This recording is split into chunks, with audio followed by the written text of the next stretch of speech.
त्रेता युग में महाराजा मांधाता के 3 पुत्र हुए, अमरीश, पुरु और मुचुकुंद। युद्ध नीति में निपुण होने से देवासुर संग्राम में इंद्र ने महाराज मुचुकुंद को अपना सेनापति बनाया। युद्ध में विजयश्री मिलने के बाद महाराज मुचुकुंद ने विश्राम की इच्छा प्रकट की। देवताओं ने वरदान दिया कि जो तुम्हारे विश्राम में अवरोध डालेगा वह तुम्हारी नेत्र ज्योति से वहीं भस्म हो जाएगा। देवताओं से वरदान लेकर महाराज मुचुकुंद श्यामाश्चल पर्वत, जहां अब मौनी सिद्ध बाबा की गुफा है, की एक गुफा में आकर सो गए। इधर जब जरासंध ने कृष्ण से बदला लेने के लिए मथुरा पर 18वीं बार चढ़ाई की तो कालयवन भी युद्ध में जरासंध का सहयोगी बनकर आया।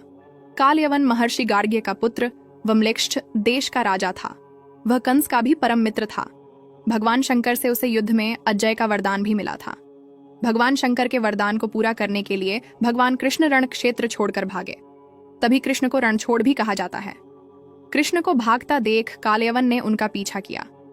मथुरा से करीब 125 किमी दूर तक आकर श्यामाश्चल पर्वत की गुफा में आ गए, जहां मुचुकुंद महाराज जी सो रहे थे।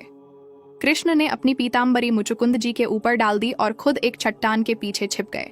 कालयवन भी पीछा करते करते उसी गुफा में आ गया। दंभ में भरे कालयवन ने सो रहे मुचुकुंद जी को कृष्ण समझकर ललकारा। मुचुकुंद जी जागे और उनकी नेत्र की ज्वाला से कालयवन वहीं भस्म हो गया। भगवान कृष्ण ने मुचुकुंद जी को विष्णु रूप के दर्शन दिए। मुचुकुंद जी दर्शनों से अभिभूत होकर बोले, हे भगवान, तापत्रय से अभिभूत होकर सर्वदा इस संसार चक्र में भ्रमण करते हुए मुझे कभी शांति नहीं मिली। देवलोक का बुलावा आया तो वहां भी देवताओं को मेरी सहायता की आवश्यकता हुई।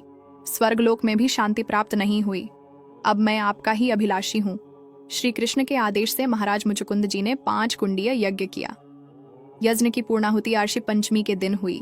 यज्ञ में सभी देवी देवताओं व तीर्थों को बुलाया गया।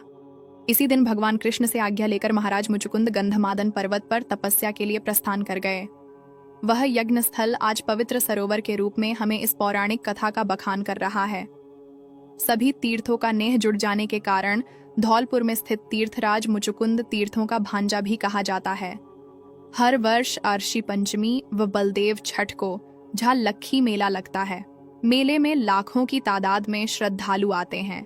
शादियों की मौरछड़ी अवकलंगी का विसर्जन भी जहाँ करते हैं। माना जाता है कि जहाँ स्नान करने से चर्म रोग संबंधी समस्त पीड़ाओं से छुटकारा मिलता है।